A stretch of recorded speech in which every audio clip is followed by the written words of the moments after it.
This is R.J. Rushdoony, Easy Chair number 17, April 29, 1982.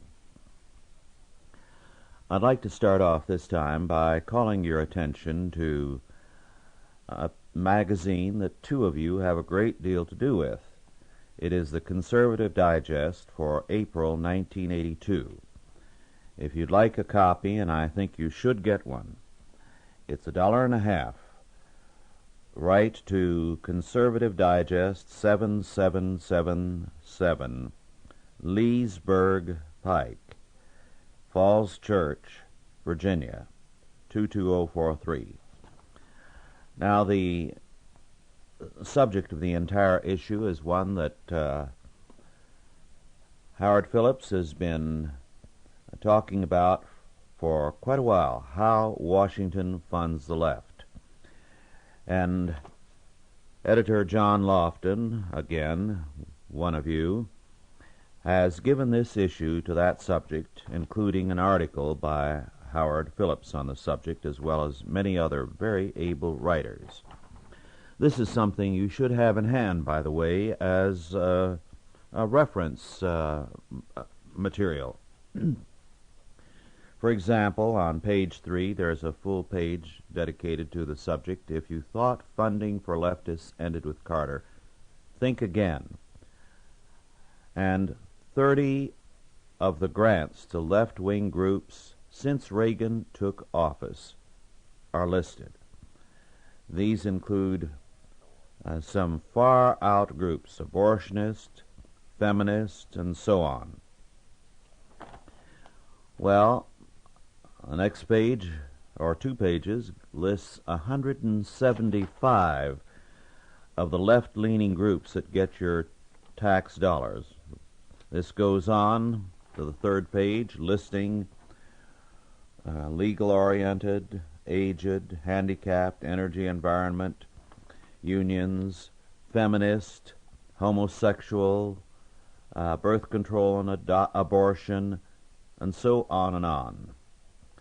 These groups you are financing. Howard Phillips has pointed out that the feminist movement of our day, as well as the homosexual movement, got off the ground and have prospered with tax money. It is questionable whether those groups could have ever gotten anywhere or had any impact if they were not federally funded. Later, on pages 16 following, we have a list of 30 very liberal groups, who funded them, and how much they got. From the feminist press, the Grey Panthers, the League of Women Voters, the United Auto Workers, National Association of Farm Workers Organizations, National Council of Senior Citizens, Sierra Club, and much, much more. The Pacifica Foundation. All these you finance with your tax money. It's an excellent issue, as I say, and I could spend the entire hour dealing with this. The whole point of it is, as Howard Phillips says in his article, a subject he's dealt with again and again, let's defund the left. I'm not going to tell you more about this issue because I believe you ought to send for it, get it, and use it. Give a synopsis of the data in this issue to your friends. Use it in your political activities.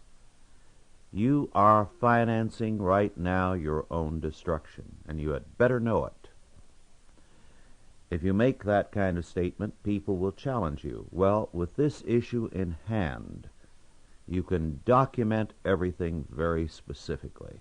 So, do send for this issue.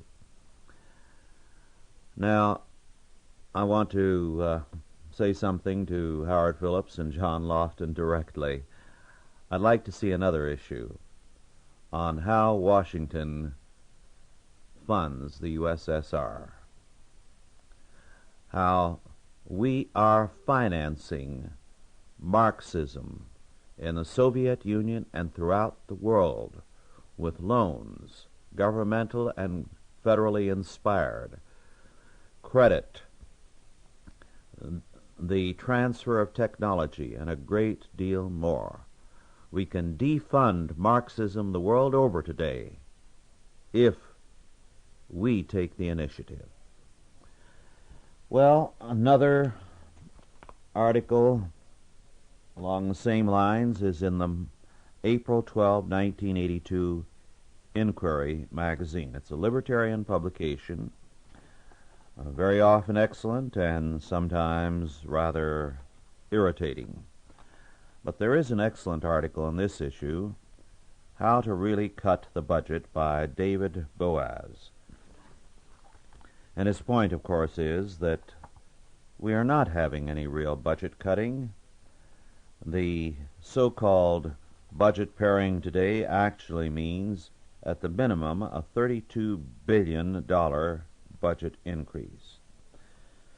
And he says that all the time that we are being bombarded with heart-rending articles about the victims of budget cuts, the working family dependent on food stamps, the commuters who have to pay more to ride Amtrak, and so on and so forth, the plain fact is more money is being appropriated, but not enough to suit some of these people. And as Boaz says, and I quote, poverty, unemployment, hunger, national security, and education are real problems.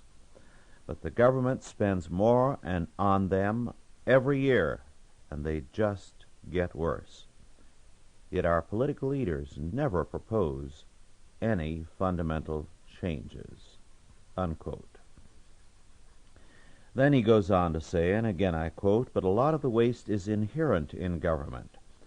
Our government planners aren't much better than the ones in Poland. Think about it. If you could increase your income any time you felt like it just by snapping your fingers, what would be the point in carefully planning your household budget? That's exactly the situation the government is in, and even with virtually unlimited powers to tax, the federal government has still managed to spend its way $1 trillion into debt. The only way to eliminate this inherent waste is to eliminate programs, unquote. Now, his point is excellent. The only reason we're not in the same situation that Poland is in is not that our planners are any better, but because they still do not have as much power as the planners in Poland. If we allow them to continue overtaxing us and overspending, we will be in the same plight as Poland, only probably much worse. Then Boaz goes on to say, and again I quote, budget cutting sounds like a conservative idea. It isn't. The people complaining the most loudly about the Reagan budget are Robert Dole and Howard Baker. Conservatives these days seem mainly distinguished by their extraordinary power of euphemism. And by the way, I wouldn't call those two men conservatives, as Boaz does. Ronald Reagan doesn't want tax increases, but revenue enhancement. And Baker doesn't want to cancel the scheduled 10% income tax cuts. He just wants to impose a 10% income tax surcharge. No real fiscal change threatens the status quo too much to appeal to these conservatives, as he calls them. A major budget cut, far from conservative, would be a bold and progressive thrust aimed at altering the balance of power in America. And that's a very good point. It would seize power from the bureaucrats and their corporate courtiers and hand it back to individuals. You might even call it radical, in the same sense those fellows who tossed all the tea into Boston Harbor were radicals. So, let's start tossing the tea overboard. He goes on to say that a great deal of what we hear about the budget needs is dishonest. To quote, food stamps, for instance, are put forward as a program to help the poor.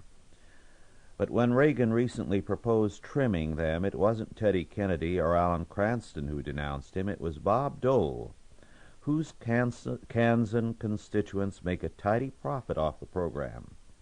2 years ago, when the Carter administration proposed a small cut in federal spending for school meals, who stood up to protest? Kellogg, Sunkist, Chiquita Brands, Archer Daniels Midland, and Keebler were among the loudest voices. Recently, the Navy decided that Lockheed's P-3C anti-submarine aircraft was not worth the money and canceled its planned purchase. Lockheed, along with two of the most vocal congressional opponents of big spending, John Rousseau and Barry Goldwater, Jr., appealed to President Reagan, and he approved the purchase of 26 planes at a cost of $1.6 billion. That will show up in the budget as a defense expenditure, but it will be a business subsidy as surely as the Chrysler bailout. Now, many like instances are cited by Boaz, but let me give a few more. Deregulation, for example, of trucking and other things. And Boaz points out that industries go in and convince members of Congress and often the public that the free market cannot work, and so federal help is needed. To quote, the particular impact of regulation is illustrated by a story told by NAACP chief Benjamin Hooks. Hooks once bought a donut shop in Memphis from a man who had owned it for 25 years. When Hooks bought it, he had to make it conform to all the health and safety codes that had been created since the shop was built. In those 25 years, they had passed all kinds of laws, he recalls. You had to have separate restrooms for men and women. You had to have rat-proof walls and everything on God's earth. We were hit with all those regulations, and they cost us $35,000. We had to close the shop. The point is clear. Potential entrepreneurs without much money, particularly women and minorities, are the ones kept out of business by regulation. We have made the business world a closed preserve, guarded by federal regulators earnestly protecting us from unreliable newcomers. He goes on then to speak of the Forest Service. The largest item in this category is the Forest Service, which regulates timber production and the wood-using industries by maintaining government ownership and control of large portions of American forest land. Government ownership has led to what environmentalist Garrett Hardin calls the tragedy of the commons, in which, since no user has an incentive to protect the future value of the forest, everyone tries to extract as much as possible as fast as possible. This has created today's severe wood shortage. Transferring government forests to private ownership, perhaps to groups like the Sierra Club, would result in more efficient and rational decision-making, unquote. Now, I wouldn't agree with the Sierra Club, but I don't think even the Sierra Club could be much worse than the federal government in handling the forests. For example, here's another item. Quote, where the agency has been effective is in increasing the cost of automobiles and adding to the burden of American manufacturers. This is the NHTSA. One of the agency's own studies showed that NHTSA rules had almost destroyed the Chrysler Corporation until former Administrator Joan Claybrook ordered the study redone to come up with different conclusions. Another item. In the name of protecting private pension plans, the Act. This is the Employees' Retirement Income Security Act. has raised their overhead tremendously and actually destroyed a large number of private pension plans. Well, it's tempting to go on and cite a number of other examples. The Postal Service, the Department of Education, and so on and on. But the point he makes in all of these, the real constituency is not the poor. They're not the real beneficiaries. It is the administrators. Let me cite his comments about poverty programs. I quote, "Finally, it must be understood that these programs have very little to do with the alleviation of poverty. In many cases, the powerful business and union groups that close off the economic system through cartelizing regulation, minimum wage laws, and the like realize that the poor cannot simply be kept from working and left to starve. That would be a prescription for revolution.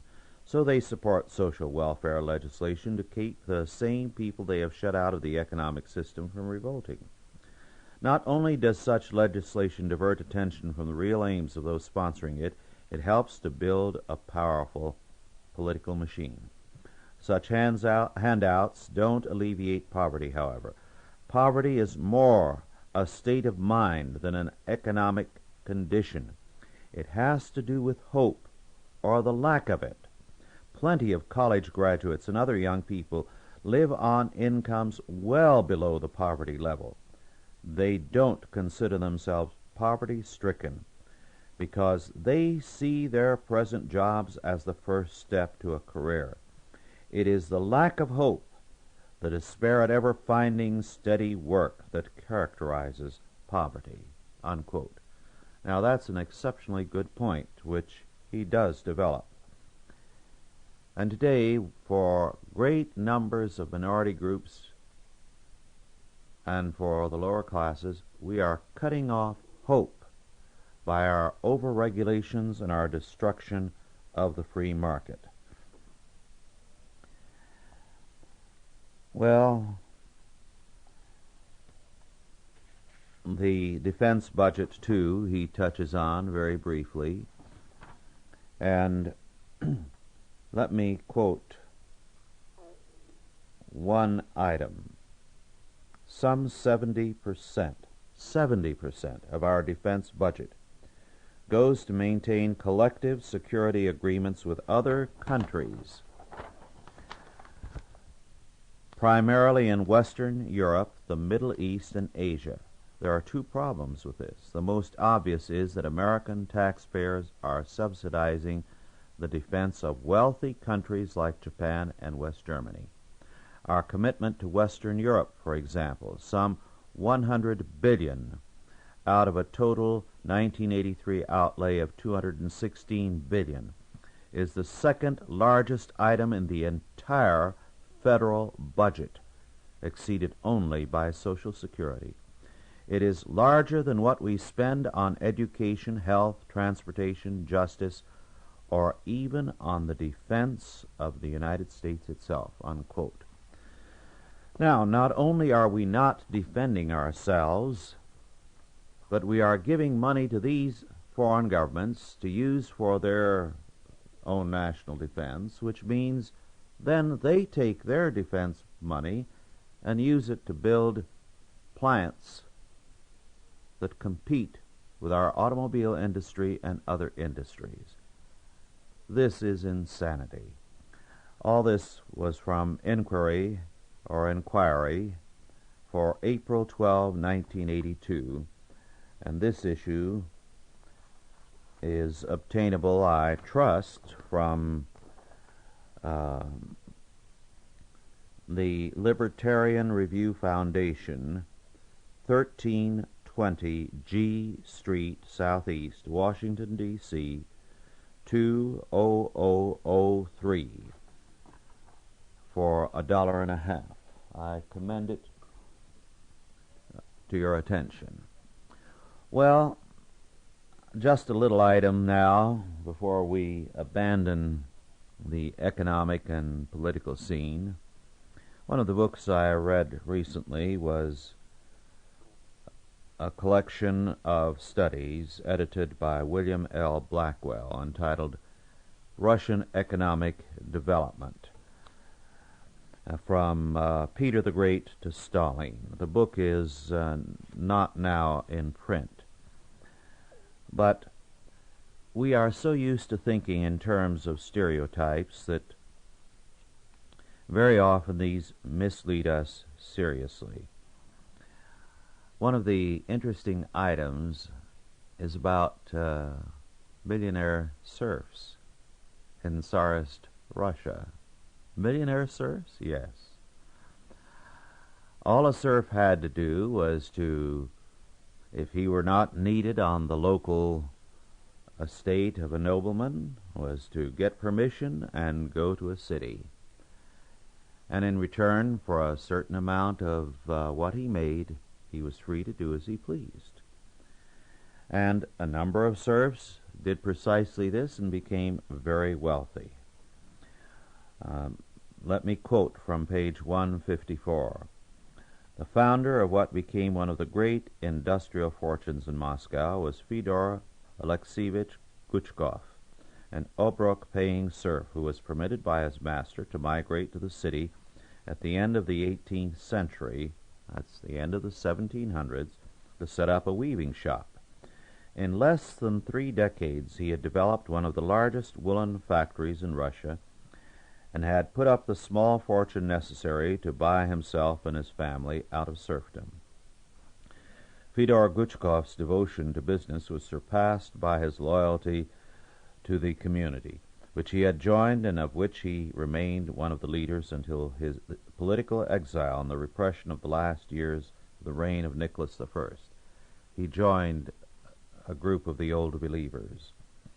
Devout in his belief, he was content to retain his beard and peasant overcoat and an essentially old Russian religious and personal life. His factories he viewed as congregations of the faithful and as schools as much as business enterprises. In 1825, he transferred to his sons, who had been trained in the business, the control of his factories, unquote. Now, you may recall in, I believe, the first volume of the Institutes of Biblical Law, I dealt with slavery in the Caucasus and the bitter protest the slaves launched against the Tsar when they were freed, because the slaves were better off than their masters. They had all kinds of immunities which the masters did not have, being subject to taxation and so on and so forth. So the slaves were the wealthy men and their owners were poor. It was an ironic fact. The slave owners greeted the freedom, the abolition of slavery, and the slaves protested bitterly. Now I'm going to an older book of 1972. Robert Cecil, The Myth of the Master Race, Alfred Rosenberg, and Nazi Ideology. Just about every book that comes out, a serious study on National Socialism and Hitler, I have been purchasing for some years, or at the very least borrowing and reading. The subject is of tremendous interest to me because I believe it is an area of more dishonesty and lies than almost any area of reporting in history in the modern world in the 20th century. We simply are not told the truth about National Socialism.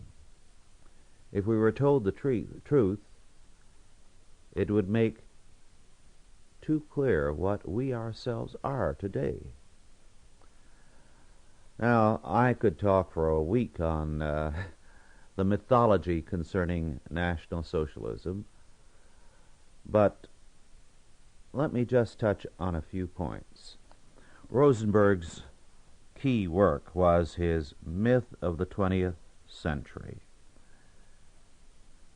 This was the philosophy of National Socialism. I recall all the time I was a university student, and that was during the 30s. This book was regularly damned by the left wing at the university, but no one called attention to the key fact in the title. Let's begin with this fact. The National Socialists were Marxists. They were Marxists. Now, the important thing to realize, and this is not original with me, it has been developed and written up in some scholarly monographs. There is a distinction between Marxism and communism. Marxism is the philosophical position. Communism is the political and economic stance. Now, Marxism is radically cynical. Communism is for the true believers in an atheistic world salvation. Marxism believes in nothing except its own operation. Now, Marxist writers have attacked existentialism bitterly because they recognize it is a logical conclusion to which Marxism leads, but they do not want an operative existentialism that leaves people cynical of everything. The Marxist thinker wants the masses to believe in the Marxist utopia, while himself believing in ultimate skepticism about everything.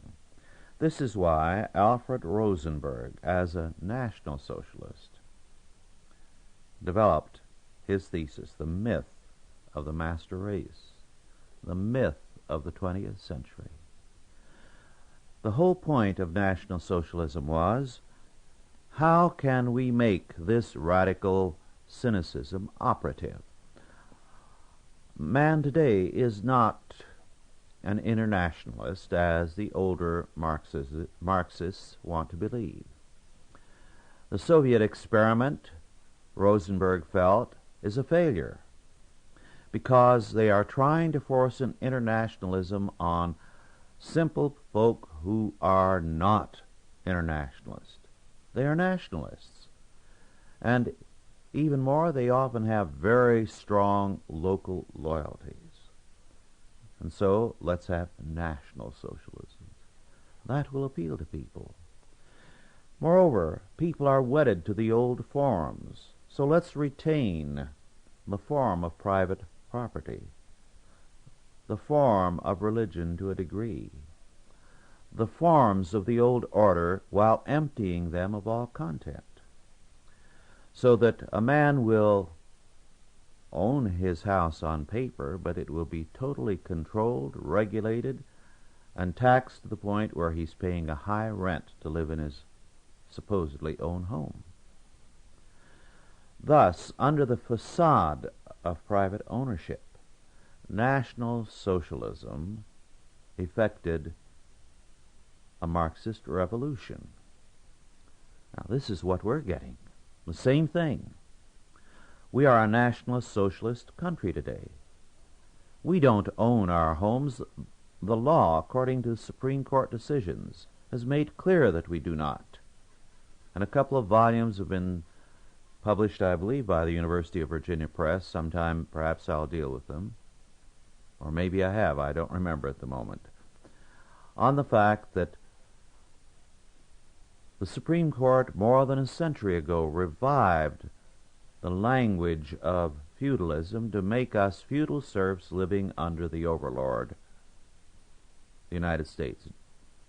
Jonathan Hughes was the writer of those. All right, to proceed. National Socialism, therefore, invented the myth of the 20th century, of the master race. A good way to flatter the Germans. And the Nazi leaders regarded the average German as stupid. as someone to be exploited. We know that Hitler had nothing, for example, against the Jews. He had to have a scapegoat, so he picked on the Jews. He was very upset personally. We know this from some of his biographers, when he learned what Goebbels was doing to the Jews, because for him it was a political stance. Now, this is important for us to realize. Oh, by the way, on this master race bit, Hitler was ready to destroy the German people at the end, and virtually did, came close to doing it. If Hitler, having realized the futility of the war, had made a peace, and he knew there was no hope of anything save unconditional surrender, with the Allies before the Soviet Union marched into East Germany, he could have preserved the German nation, the German people. But Hitler said, and I'm quoting from Cecil's book, "If the war is lost, the people too are lost.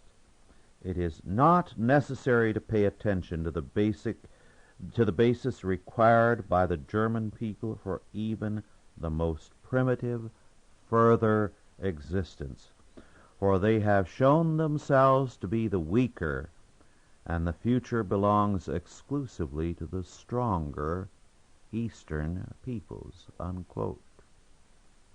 Do you get the implications of that?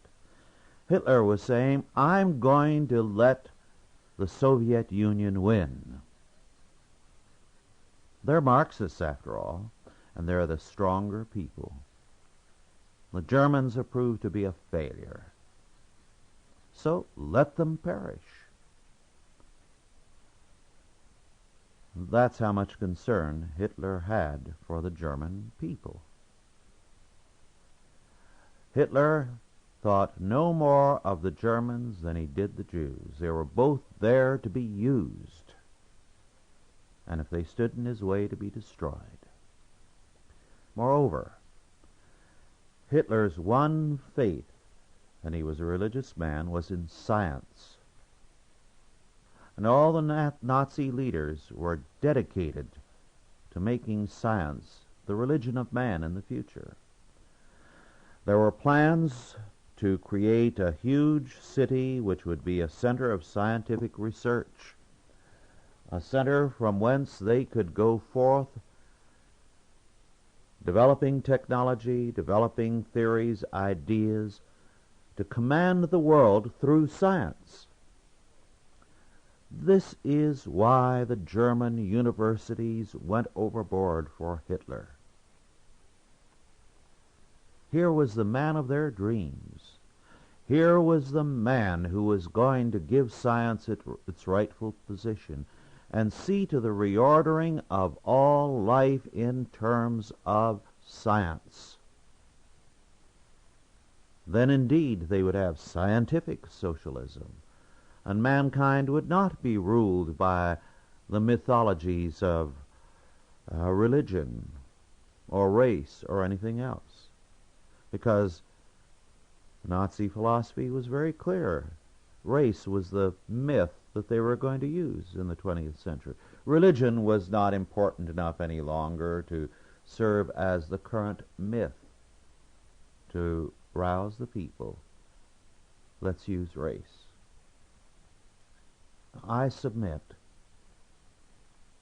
that we are no different today from Nazi Germany than almost any country you choose to name in the world. The nations of the world have no religious faith. They are national socialists, including the Soviet Union now. They are all dedicated to one thing, their own power and their own existence. It is nothing for them to lie to the people and to mislead them. They are going to use the forms of freedom while working against freedom. In every one of these church and state cases that I've been in, never once has the state been ready to admit that religious freedom is at issue. On the contrary, they are indignant about it. It's a purely technical matter.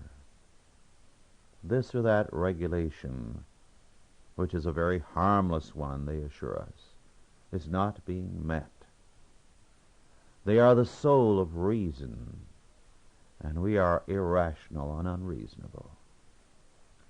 So we have today everything that Nazi Germany had, and then some. We have gained a power over the people that the Nazis never fully attained.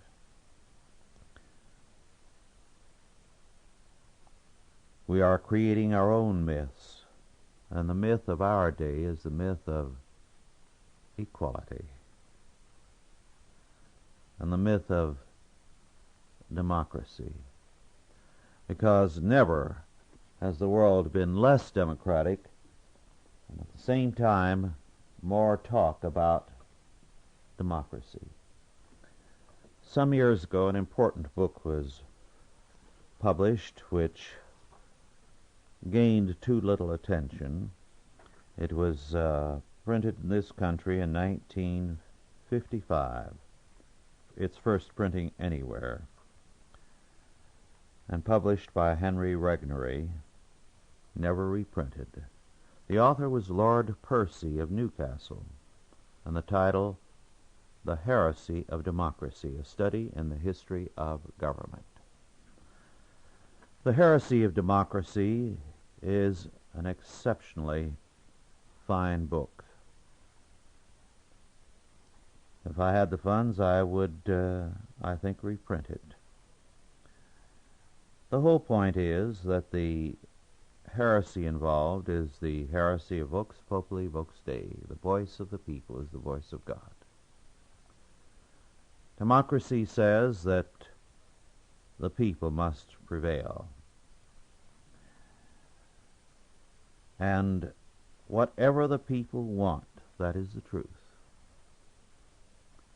If the people want all Christians or all Jews or all Yankees or all Southerners, all whites or all blacks executed or discriminated against, that's the truth for the day.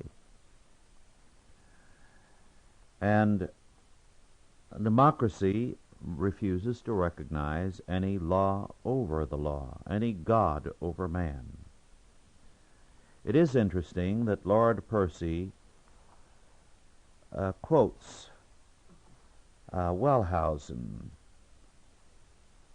Wellhausen was the greatest of the German Old Testament scholars.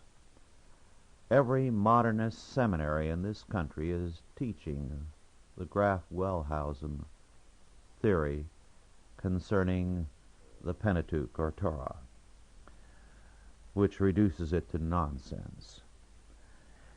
Even your so-called Reformed and evangelical seminaries are heavily under the influence of Wellhausen, even as they are trying to combat him, and some of them have surrendered to him. Now, Wellhausen, in effect, denied the veracity of Scripture. He reduced it to myth. The composition of the Torah, or Pentateuch, was reduced to 4 different strands by 4 different schools of writers. It had no relation, of course, to Moses, supposedly. And the net result was that if you really believed in the veracity of Scripture and the God it portrays, you were naive and unsophisticated. All that was left of it was a social movement by men over the centuries which resulted in certain types of thinking. Now, Lord Percy quotes Wellhausen thus, and I quote, "We must acknowledge that the nation is more certainly created by God than the church, and that God works more powerfully in the history of nations than in church history," unquote. Well, as Lord Percy says, it was just a step from Wellhausen to the Hitler Youth. After all, if your God is only a force in history,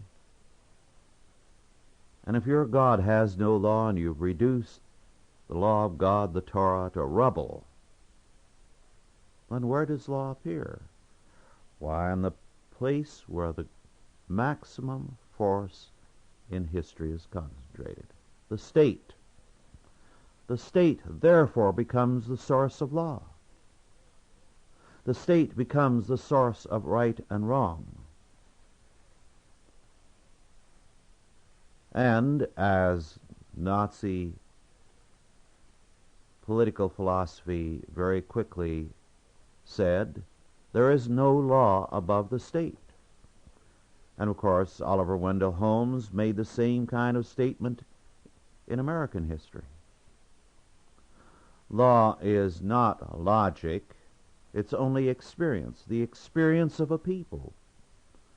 Right and wrong represent only the experience of a people and their decisions.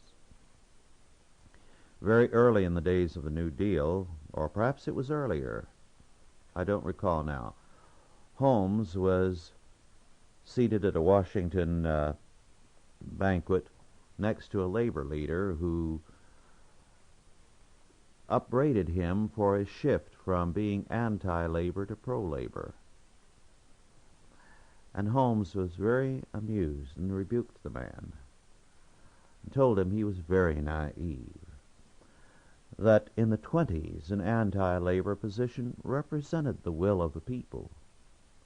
In the 30s, a pro-labor position again represented the will of the people. And for Holmes, there was no right nor wrong beyond that. Now that's Nazism. It's the same philosophy in action. Well, for the proponents of democracy, there is no law above man. And when you have no law above man, you have created a tyranny. Because the will of the state, the will of democracy, becomes then the only law. There's an excellent sentence on that in Lord Percy, and I quote, "A mere breaker of the law like Frederick the Great may always be saved, but there is no salvation for the deniers of law," unquote. And what you have today is a denial of the law in church and state and on the streets. People are against any higher law, and they regard the idea that there's an absolute right and wrong that binds them. The state is absolute. As Wyszynski said in 1938, and I quote, "There is and can be no place for freedom of speech for the foes of socialism. Every sort of attempt on their part to use to the detriment of the state, that is, to the detriment of all the workers, the freedom granted to the workers, must be classified as a counter-revolutionary crime," unquote. And so the President says, if Bob Jones University doesn't agree with us on race, so much the worse for Bob Jones University. There is freedom only for those that agree with public policy. And that's not freedom. That's tyranny. I don't agree with Bob Jones. In fact, I'm not welcome on the campus of Bob Jones because of my particular doctrinal position. But I believe in the freedom for Bob Jones University to operate according to their religious convictions. You see, in terms of democratic thinking, the idea of a constitution is essentially repugnant. A constitution says there is something that is valid for all time. Now, we have become democratic. The Constitution today is what the Supreme Court says it is, totally. It is used with such license as the court chooses to exercise to express the popular will of the moment. And as a result, we have the state now as God walking on earth. We have a situation in which the doctrine of political infallibility is asserted. And Lord Percy does speak on the doctrine of political infallibility. And we are required to sacrifice to the state, not to God.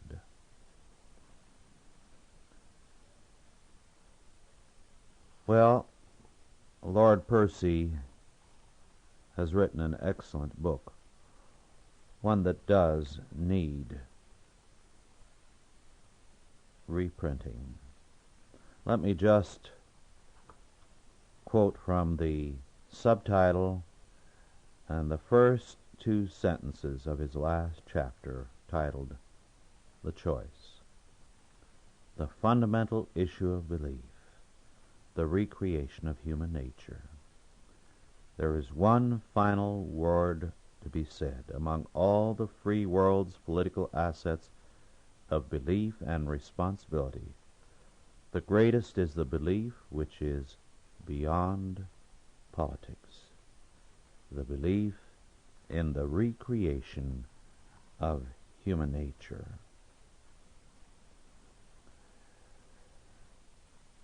And so the choice, he says, is essentially between what the Soviet Union represents and what Christ represents.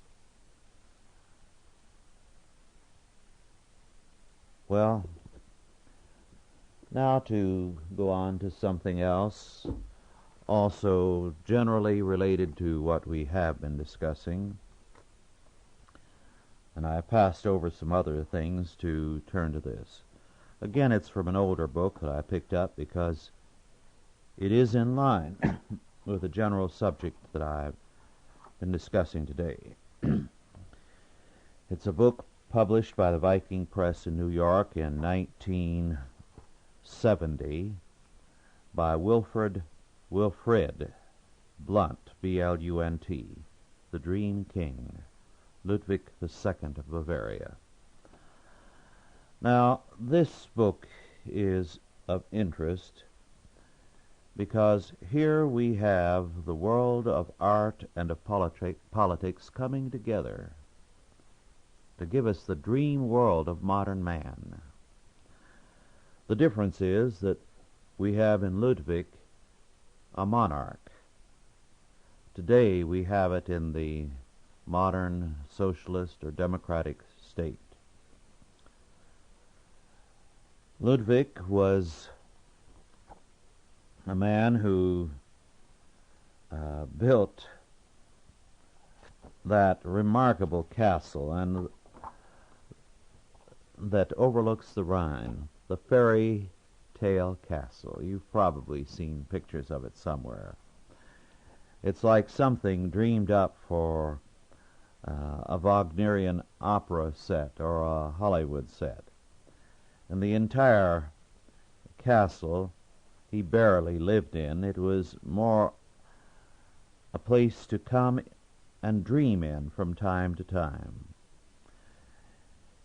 He virtually bankrupted Bavaria building that castle. But he withdrew into this dream world. For him, the real world was the world of Wagner, whom he helped and financed. The real world was also his castles. And so, as Blunt says, for him the theater and his castles were more than an illusory world into which he withdrew in protest against the bourgeois world which showed no understanding of him.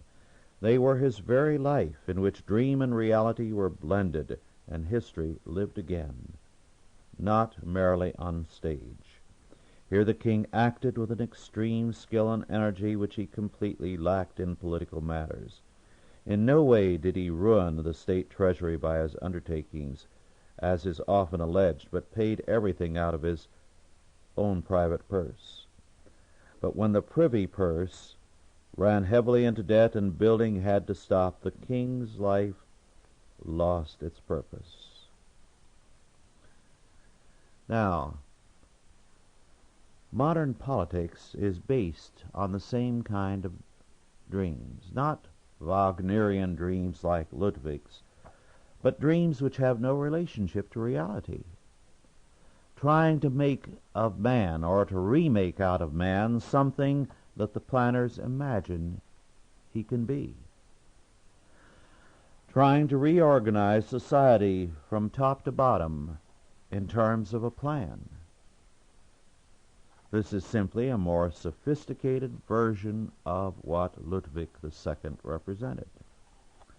It is interesting to note, rather ironic also, that Ludwig was a homosexual. He also is called insane, whatever that may mean. I'm not one that believes in the concept of insanity as it is usually discussed, because insanity is simply a refusal to face up to reality.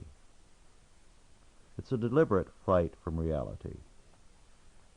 Some years ago, someone who spent some time in various of our mental institutions as a supposed case reported on the conversations of the people. They were running away from life. They didn't want to get so sick that they had to be restrained, nor well enough to be released, and they would sit down and discuss the various institutions they stayed in as though they were resorts that a person visited. The mentally sick are simply people who don't want reality, and we've made it possible for them to run away from it. Well, defining insanity as a flight from reality, we'd have to say Washington, D.C. is peopled by the insane. Our bureaucracy, a very large number of our politicians, a very large number of our men in the White House are insane, in that they do not want to face up to reality. They prefer to have their dream regarded as the reality, and then to force man to conform to it. In that sense, they're all like the man in Greek myth, Procrustes, who operated an inn. And as the wayfarers came, they were welcome, provided they matched his bed. If they were too long, their feet were sawed off. If they were not long enough, they were stretched to meet the bed. Now, this is exactly the methodology of politics today. The politics of insanity. And of course, Ludwig financed the arts as the modern state does to prove that it is cultured. And nowhere is more made of culture than in the USSR. Every crossroads town and city has to have its opera house to make it clear that the Soviet Union is the great bulwark of culture, the most civilized people in the world.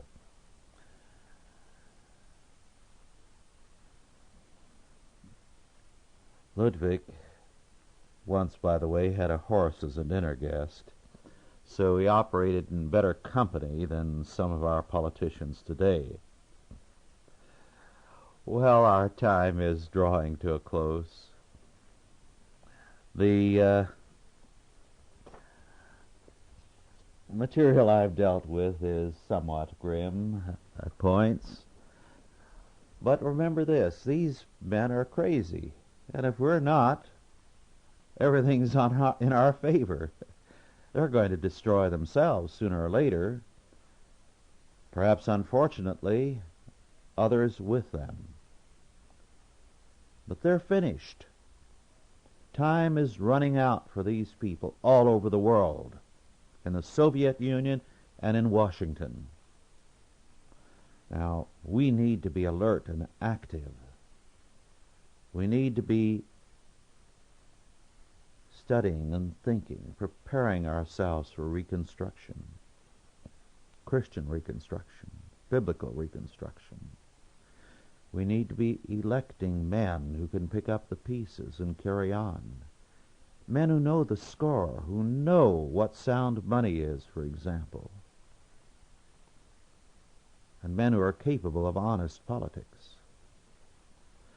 Because the day is coming when they are the ones who will have to take over the reins and who will take over the reins.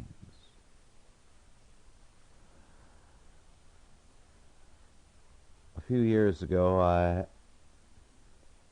had a delightful afternoon at Sacramento with Bill Richardson. I was speaking, as was Gary North the same day, to the state senators on the economic outlook. These were men, with one exception, all totally to the left. And yet it was surprising how badly scared they all were of the economic outlook.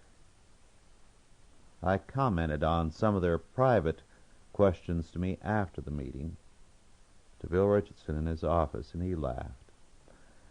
And he said, "Rush, the true blue liberals are few and far between. They're mouthing the same old policies, but these men up here all have battle diarrhea. They're scared, and they're running scared." Now, we need to put men of courage up there at the top who can defeat these men. Well, more next time on some other things. Possibly I'll come back to something I touched on, the religion of equality, the myth of equality, which we have substituted for Alfred Rosenberg's myth of the 20th century, and which since World War II has been our thesis for our National Socialism. It's been good to be with you. Thank you for listening.